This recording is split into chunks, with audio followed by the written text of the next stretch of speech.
Right. You might have caught that burp or you might not have, I don't know. But we're live. Did a little troubleshooting on the back end, but it looks like we might be going live on YouTube.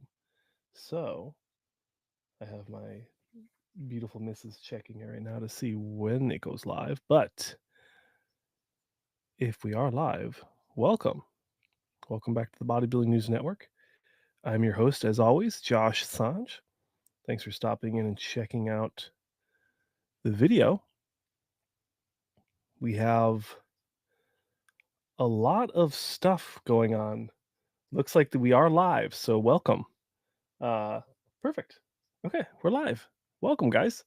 Let's go ahead and jump right into it. Like I said just a second ago, I'm Josh Sanj. Welcome back to the Bodybuilding News Network, where we talk about all things hot topic and trending in the world of bodybuilding and fitness. Now, we do have a plethora of topics to talk about today. And I want to thank everyone who gave me feedback on last episode where we didn't have audio sharing when I was sharing the screen. So we are going to make that a correction. We're going to make that adjustment today. So thank you for that feedback. And let's go ahead and I didn't hear the burp. Thank you, Xavier. I'm glad you didn't hear the burp.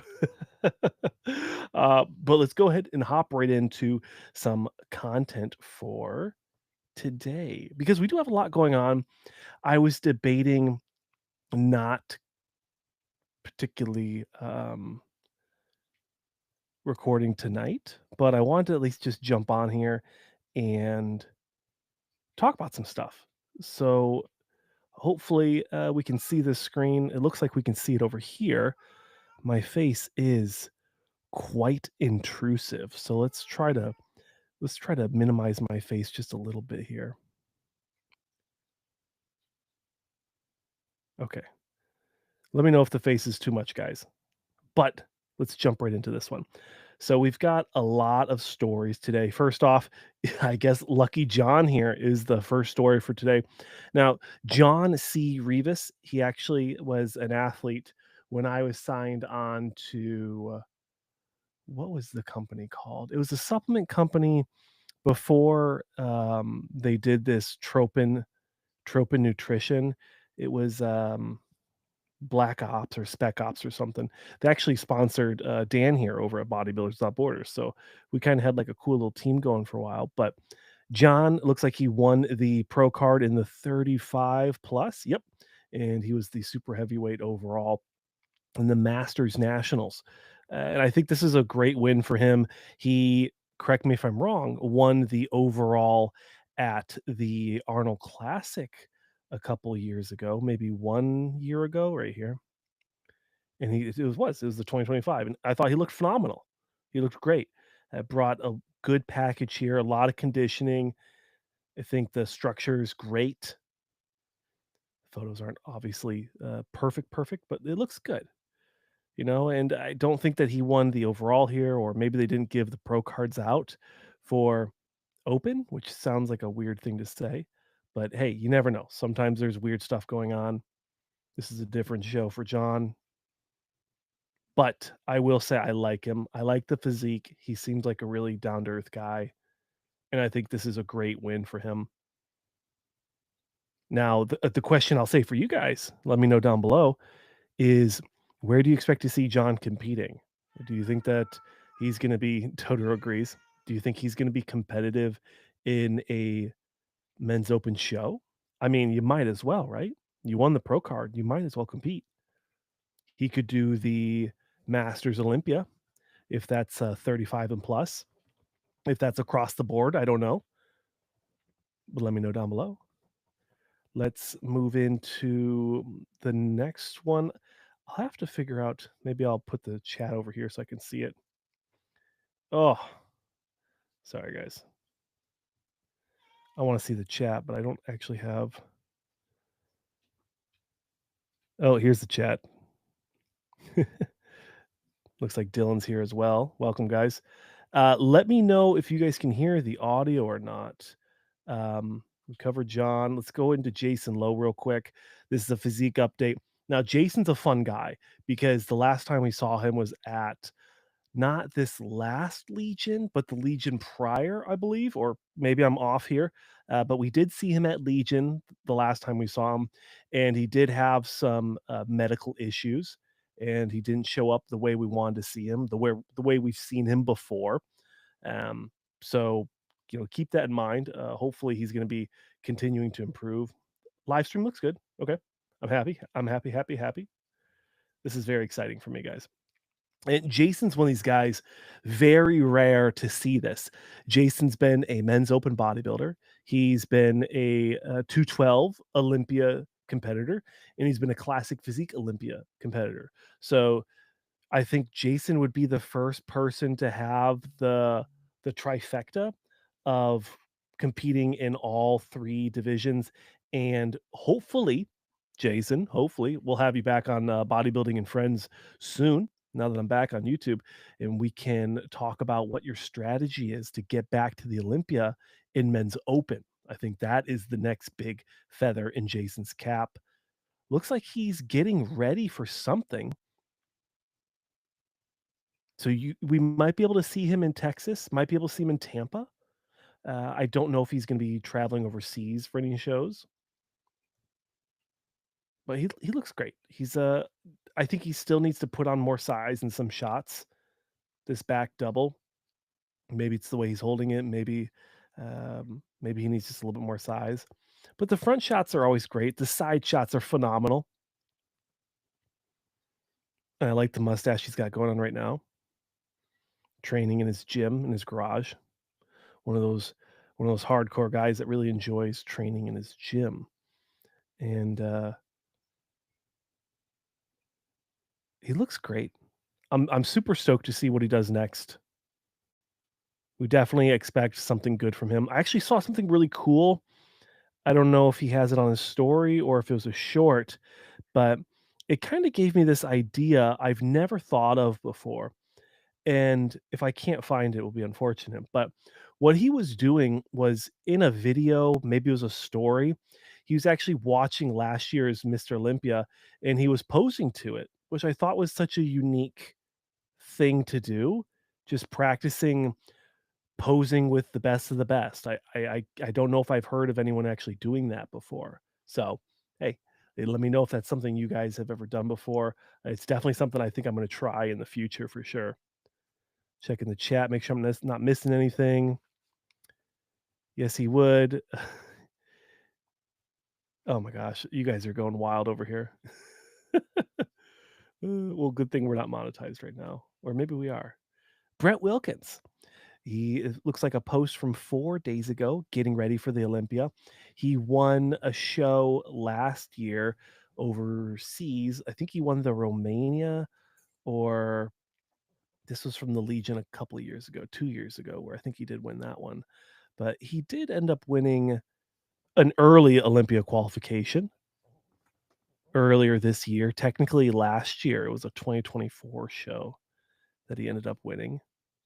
Maybe it was the Legion that qualified him for this year's Legion. Could be. Maybe I'm off on that one, but I swear he went over and did a European show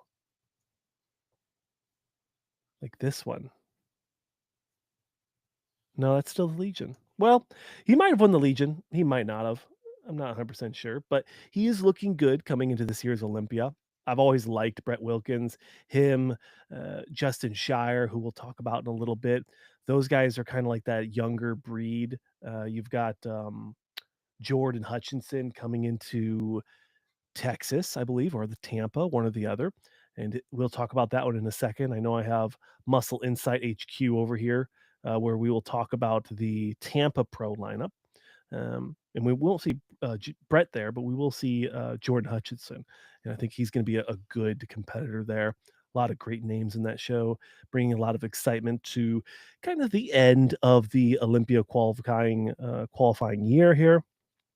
Uh, Brett is overrated. Uh, Dylan, I'm not mad at that, honestly, because he hasn't really placed well. If he did do the Olympia, it wasn't very memorable. Big firework just went off.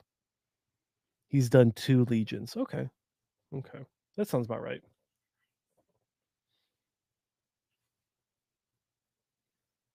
Oh, Ellen's giving some hearts in the chat. Love to see that. Um, but for Brett, he could do some damage at the Olympia. I don't know if he's gonna be a top 10 guy, but if he brings the right amount of conditioning, he could be in the conversation. I'd say maybe like 10 to 14 is where I'd see him because there's a lot of newcomers that are gonna come into the Open Olympia, and they've qualified, and they're there to make a name for themselves. And I don't know if Brett has the hype behind him to place really high right now, but who knows? Once we start not focusing on Olympia qualifying shows, and we start focusing more on the Olympia itself, we could definitely see more from him, and that could get some hype behind him. Maybe we get to see a little bit more conditioning in the legs, is what I'm kind of hoping we could see right here. More separation. But remember, this is at time of posting, I believe this was 13 weeks out. We're just kind of getting into that 14-week bubble. So not a huge not a huge deal. I think he's got a lot of time to kind of hone that package, and I think he'll do just fine. Moving into more Brett. Just kidding. So Madelman, Jose, what's his name? I always forget his name. Jose Barreria. Now I usually just call him Madelman. This guy is in the news. He did win this show. It was like a German show that they just had. They were gonna have Open, and that's what Amsterdam, right? I think it was an Amsterdam Pro, but the ESN is like a German company. It was supposed to have Men's Open, and then it just disappeared. So kind of a bummer. I was really hoping to see more Open shows, more Olympia qualifiers for good Men's Open competitors, but they did keep the show around for the 212 guys. And the conversation I'm seeing online, let me know if you guys are hearing this as well in the comment section below, is this guy might be comparable to the top 6, the first call out, the top 5 for the 212, this year's Olympia. And it kind of brings us into that conversation. Angel Calderon recently got injured, and it looks like he's going to be out of this year's Olympia with a some sort of a pec tear or a tricep tear. Maybe RX Muscle was sharing that, um, but I do remember seeing it. You guys get to see the real high speed, professional, trained journalism here of just scouring the internet to see what's going on and what happened. Here it is. Should have remembered the big red fonts. Looks like he has some sort of injury, a tricep injury. So I was correct, and that's going to take him out of this year's Olympia for the 212. Now he was dabbling. Actually, to be fair, over the last 4 or 5 years, he's been dabbling in the men's open. He's won in an open show and qualified for both. Let me check the chat real quick. So I'd like seeing I like seeing that. I like seeing guys that, especially if you've already qualified for the 212. I'm gonna have to figure out the chat, guys, because this sucks that I can't see the chat popping up. I'll have to have a separate screen open or a tablet. Um, what I like to see, especially from people that have qualified for the 212 Olympia, is to throw your hat in the open. I think somebody like, although Keon is going for the Olympia titles, and he's won 2 so far, and he's looking to, continue to add to that legacy. If he did want to jump into some other shows, maybe I would almost put money on this that after he wins his 3rd 212 title, he jumps into the Arnold Classic Open and kind of mixes up that lineup. I would love to see that. I would almost put a dollar that he would do that. But when you see someone like Angel, I'm happy that he's doing open shows. I don't know if that led to this injury. I don't think so, and I hope not. I don't want to put that kind of energy in the air here, but he's going to be out of the 212 Olympia. And what does that go to in reference to what we just talked about a second ago? Madelman. So this guy did very well at this show. He qualified for the Olympia. He won the show. And there's a lot of conversations that he's comparable to some of the guys in the first call out for the 212. So that's kind of my question to you guys is, do you think that Madelman has any opportunity, any chance to be in that first call out at this year's Olympia, especially given the fact that Angel Calderon, historically a top 4, top 6 guy. He's out of it now because of the injury. So that kinda leaves the door open for this guy. It also leaves open for that crazy young, up and comer that won the Dubai Pro. He's gonna be in that top 6. Absolutely, he's gonna be in that top 6. So, let me know your guys' thoughts on Angel Calderon being out. Let me know your thoughts on Madelman. Do you think he's a top 6 competitor to the men's 212 Olympia title? Next up, a few days old, but Samson Dauda did do some guest posing. Let me check the chat real quick. Top 6 probably. Zagarella, I do agree with that one. I haven't seen him in a little bit. I'm not sure which show he won, but appreciate you guys entertaining my chat.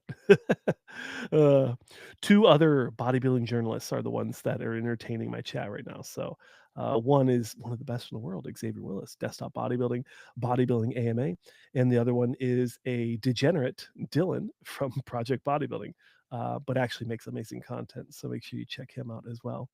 Samson Data, guest posing, coming out of a Olympia win and an Arnold Classic defeat. One of the many one of the very rare situations that we don't see very often is Olympia champions immediately competing at the Arnold Classic and not winning, let alone competing at the Arnold Classic at all. But I have a lot of faith that Samson's going to bring a better package for this Olympia. I think he's focused, he's dialed in. I'm sure Xavier would speak to Samson's mindset coming into this Olympia, as they are good friends. I haven't had the privilege to speak with Samson directly.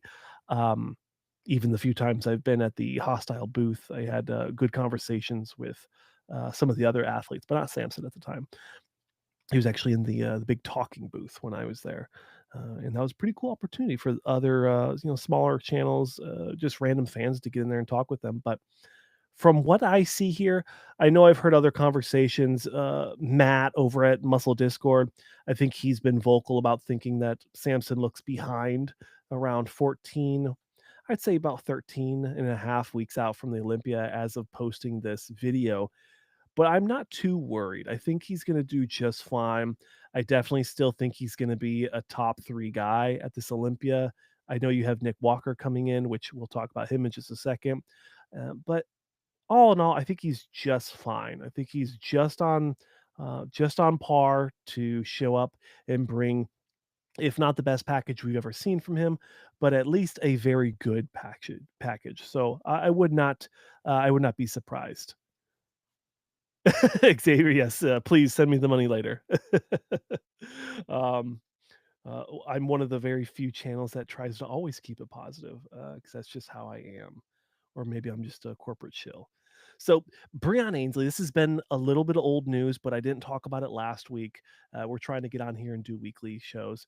Breon Ainsley announcing he's going back to Classic. And I know I've talked with Brian a few times, actually have his autograph on a couple magazine posters, or magazine covers, and he's a really good guy, really down to earth, phenomenal person, but he also has a really great physique for the age that he is. He's in the upper 40s, I think he's 45, and he's still placing in the top 6 in his respected category.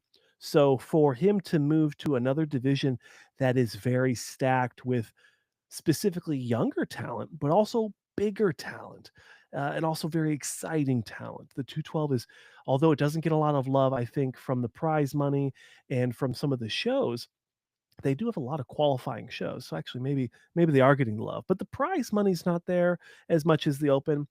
Classic, it's usually dabbling around the same, as promoters try to be fair with that. But Breon is still lethal. He's still competitive in classic physique. And I think that if he continues to compete, although he's way in the off season here, I think although if he competes in the classic, I still think a he's the first call out guy. If not, he's a top 8 guy. He's still going to be getting prize money. I don't think shout out to Pomp's Place, which is one of Dan's sponsors. I I don't think he is gonna be winning the Olympia title anytime soon with some of the other guys that we're gonna talk about in just a second, but I still think that Breon is competitive in classic physique, and I completely support and I'm completely behind his decision to move back to classic physique after this was 2 years or so of him kind of hinting at going to 212. I don't know if I'm gonna make this one August 2nd because this is gonna be in Los Angeles and Anaheim. I was there 2 years ago, and I did actually get to meet him and, Regan and Jay Cutler and Phil. Um, I don't know if I'll budget to go down to this show or not, but he'll be in Anaheim, so make sure you guys check that out.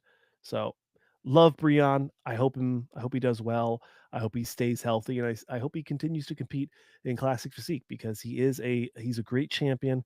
He's a great man, and he always seems to bring a very positive and exciting look to classic. Uh, Dylan saying he's maybe a little small, a small chance that he'll move to 212. Yeah, I don't. I think that's past. I don't think he's going to be doing that again. I think he's gonna stick with classic. Maybe he does a Masters Olympia here or there just to make it more exciting.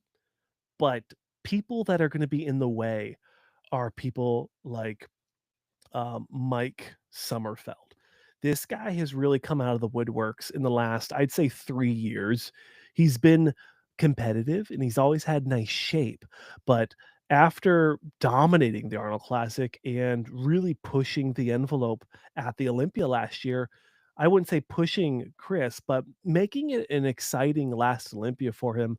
Although we didn't know it at the time, a lot of people were hinting that he would retire. But Mike Sommerfeld sharing some physique updates as of July 9th, around 13 weeks out from the men's classic physique Mr. Olympia, bringing a lot of size, a lot of shape, a lot of classic look, a good classic look to this classic physique Olympia. He is by far, let me know down below if I'm way off on this one. I'm pretty sure he's the favorite to win this year's classic physique Mr. Olympia. There are going to be, as my cat is destroying the trash bag right now, there are a lot of good names coming into the classic. We talked about Prion.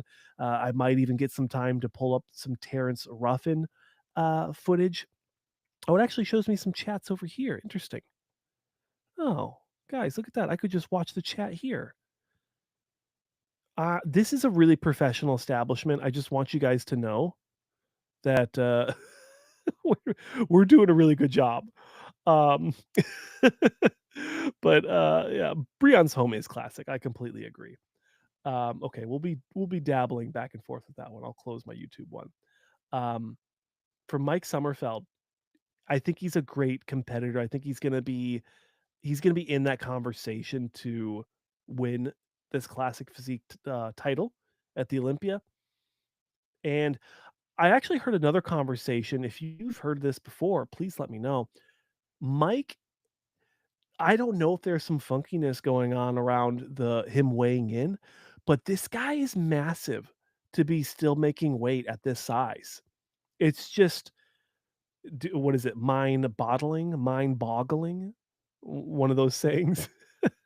uh, he's so freakishly impressive that it makes you wonder, like, how is this guy making weight? And I don't want to I don't want to put any bad things on his name, besmirch or whatever the word is, but it really does make you question, like, how does this guy make weight? It's super impressive. Someone like Breon as well, like, how does this guy make weight? It's crazy. It's impressive. I love to see it, and I think he's going to do well at this year's Olympia. I think I talked about this in the last one, and I did get some comments from you guys saying I was being a little bit harsh on this guy, Martin Fitzwater. This was a guest posing around 14 weeks out. I thought he looked small here. I wasn't impressed with the lines. I didn't think he had a lot of detail. As Ellen picks on me as she's heading out, she's had enough bodybuilding talk for the night. Um, I would like to see more shape from him. I'd like to see more size. I think someone like Tonio brings a lot more size, prettier lines. symmetry than Martin does.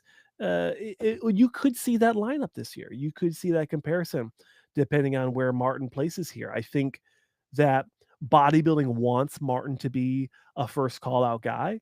I think he's going to have a hard time placing top six, top five here at the Olympia. I think there's a lot of big names, a lot of good names that are coming into this one that are very serious about making the improvements and making the statement that, hey, Martin, young buck, take a second, take a few more years, keep improving, and then you'll make it back to the top six, top five. I don't know if that's reality. I think Martin is kind of solidifying himself as a first call out competitor at the Olympia, but who knows? You might see him slip. It's really hard to see. It's very difficult to think that because one, Hunter's out this year. Remember, he hasn't competed. He's not qualifying. That guy is, despite how I'm not a huge fan of his physique, he is always a top six guy. He's always in the first call out. And Martin seems to be one of these guys that's also continuing to be a first call out guy. So, will Martin not be in the first call out at this year's Olympia? I think there is a chance someone like Nick Walker coming in could knock out Martin. But that's my thoughts. Let me know your thoughts in the comment sections below. Moving into, I want to highlight this guy real quick because he is making strides. He is doing a lot of cool stuff for bodybuilding right now. Um, Stop the cap. Tonio might not be as big, but I think his symmetry outweighs the size differential. But that's just my opinion. Muscle Insight HQ. This guy is killing it with the unique content for bodybuilding coverage, bodybuilding news. Dare I say, this is a bodybuilding news network channel. I don't own this channel, obviously, but he's doing a great job. He's killing it with the unique stuff. I mean, look at this. There are people doing lineups like this, but to include the coaches, I think is phenomenal. Very unique. Doing this kind of like who's left, who's on first, who's on second, who's left to compete. No one's doing this. This is so unique. All the logos are in here. Very cool, very unique, bringing a lot of excitement, a lot of freshness to the Olympia. What I wanted to talk about next was this one. He made this competitors list with floating heads. Who talks about floating heads? This is so cool. Very unique, very detailed comments talking about the athlete, talking about their coach, getting into this. I didn't even notice it the first time I looked at it, but he was even adding photos of the coaches, their height, their age, the last time they competed, and pictures of the last time they competed. My cat got into some catnip and he is freaking out. So if my camera goes flying in one direction, that's why. But over here, showing a couple of guys that are self-coached, Stefan, Outlaw coaching some of these guys. We've got Patrick Moore coming into the show. Don't really expect much there. Some Canadian fellas. This is probably going to be a surprise here. Emir Amaragic. Yeah, I guessed it right the first time. This is a guy, he continues to improve each year. I think I heard he took some time off from last year, and this is probably the first show he's coming back. Still with Chris Aceto, so I'm happy to see that. And some other, here's Justin Shire, one of my favorite physiques, but definitely did not get a good look at last year's Olympia. Him and what's his name? Theo. I think I'm going to talk about Theo in just a second, so I don't want to jump ahead of myself. But Theo is another guy that we haven't talked about in a second. Uh, so let me know your guys' thoughts on that one. Moving into trying to cover a lot of different topics so we can really get the best bang for our buck with the shorts that I'll be generating after this live stream. Um, but Rubiel Mascara, I know Matt. I know you've been talking about this guy. I know some of these other channels. Xavier Willis, one of the best bodybuilding channels of all time, and you can Venmo or Cash at me for that one, Xavier. Uh, a lot of people have been talking about Rubiel being a top first call out at this Olympia, and like Dylan just said a second ago, stop the cap. There is no there is one reality where Rubiel would qualify or would place in the top 6, in the first call out, and that would be if he brought conditioning that we have not seen from him. And if you think about I think actually, a couple channels have talked about this. We were just waiting on this guy to show up in shape, and then he just wouldn't even show up to shows. So now that he's won 2 different shows with I mean, clearly, I'd say that he's winning this comparison. Andrea Presti, historically known for weak lower body, uh, not the best comparison here. Rubiel really does smoke him here, but I don't think that Rubiel is gonna be able to have that kind of comparison when you look at top first call out competitors at the Olympia. He has to bring something we've never seen before. He needs to bring conditioning that is so far out of what he's brought so far that very it's very difficult for us to predict, expect, hope for that level of conditioning. I don't think that his legs have the separation, especially from the front. If you're new here, I think that front double biceps win bodybuilding shows. Although it's, just one shot, I think that overall it is one of the most dominant, it's the one of the most presenting shots that you can do. And when you look at all these shots from Rubiel from the front, a lot of size. He looks good. He looks nervous a little bit here, but the legs just don't have the separation that I would like to see. Someone who's been watching bodybuilding for a little bit. I'd like to see more separation. I'd like to see more detail. He has all the size in the world. Even think of someone like Big Ramy, had all the size in the world, but we just wanted to see more detail. And I think that that will be the feather in the cap, bringing back that saying that Rubiel Mascara, aka Nexzilla, needs to be a first call out guy at the Men's Open Olympia this year in 2025. Let me know your thoughts on that topic in the comment sections below. Looks like Dylan is still going hard here. Neck versus Nick. That's a good one. That's a good comparison. Now to add to the craziness as we finish this up, I didn't get to talk about everybody, but I wanted to talk about Dubai Pro and the conversation around if Tonio would have been side by side with Beirut Tabani, would the results have been different? Now remember, Tonio placed 4th at this show behind William Bonac and some other guy. I can't remember. I don't recall at the top of my head. Not trying to be offensive. It's just I just don't remember that show very well. I just thought Tonio got criminally overlooked. He brings a very pretty package, lot of great lines. He's not missing anything. He just needs does he need more size? Does he need more separation in the hamstrings? Does he need more detail in the glutes? I think his upper body is phenomenal. People have talked about his shoulders being questionable. I don't think so. I don't think Tonio's that kind of guy. I've known him for years. We run a show together called Monday Muscle. He doesn't seem like the kind of person that would stoop to doing weird stuff like that because he's not having a difficult time winning shows. He's won the New York Pro. He's won the Legion Pro twice, the Legion Sports Festival twice, I believe. So not hurting for Olympia qualifications, and I was very happy to see him do the Dubai. But the question here, and let me know your thoughts down below, is they didn't put Tonio and Beirut Tabani side by side, not once at this show. And that really makes me think what exactly was going on there.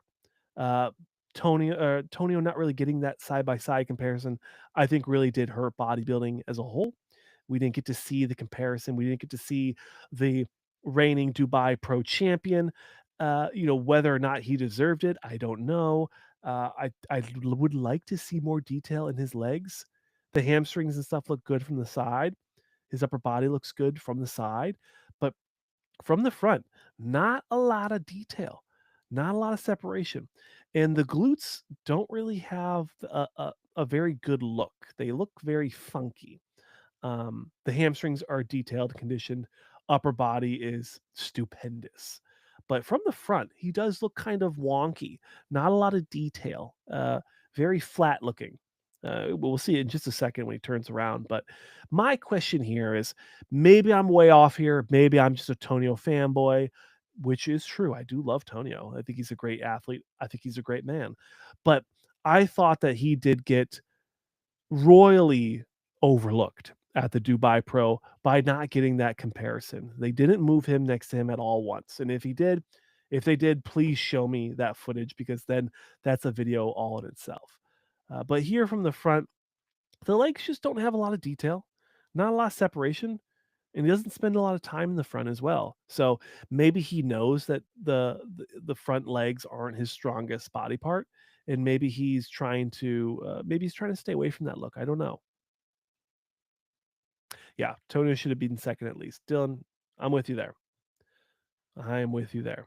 So where we'll expect to see Beirut, I don't think we'll ever see him at the Olympia stage because he has travel restrictions, being an Iranian civilian. I also believe he had military experience with the Iranian government, which is going to hurt him extremely coming into this country to compete. So don't expect to see him at the Olympia, but I always enjoy seeing him compete because he is a superb athlete.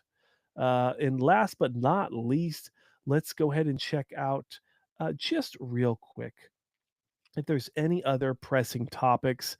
What's the chat going on? Dylan, I'm gonna figure this out. I'll figure this out for next week to figure out um, how I can see the chats besides doing it like that, because it is kind of cool, but it's not ideal. That's probably it. That's probably it for today. I think that was a pretty long stream. Nothing crazy, like we're not. Um, can I stop sharing that instead of cutting me off? Okay. So, ladies and gentlemen, that'll do it. A 37-minute live stream. I really hope you enjoyed this first one. We're going to find a good time to do this. I don't know if we're going to do maybe early on Saturdays or early on Sundays, but weekends do work best for me to record. And then, of course, we'll be bringing back, hopefully, Friday Flex Talks, with a variety of different guests, journalists, bodybuilding characters, and company owners, and things like that. People bodybuilding or bodybuilding adjacent. We'll be bringing that show back. I'm very excited to have that one. Monday Muscle with Tony O'Burton, of course. We'll be bringing that back on Mondays. So stay tuned for that. Check out Bodybuilding News Network, for all things bodybuilding. Dylan wants more. That was so hot. I'm glad you liked it. It's definitely not what I've done before. I've never really done live streams too much, but it does seem like it's a great opportunity to engage with fans, with the audience immediately. So we'll definitely have to have a chat up next time so I can tag it, or I'll have a secondary computer running to where I can, run it as a host or a producer, and then I can tag chats. We'll definitely see how we can do that. But it's about 10 o'clock my time, so thank you everyone for watching. Dylan, Xavier specifically, two amazing bodybuilding channels coming in here and and chatting it up with us. So thanks for watching. I'm your host here on the Bodybuilding News Network, Josh Sanch. Thanks for watching, and I'll see you in the next one.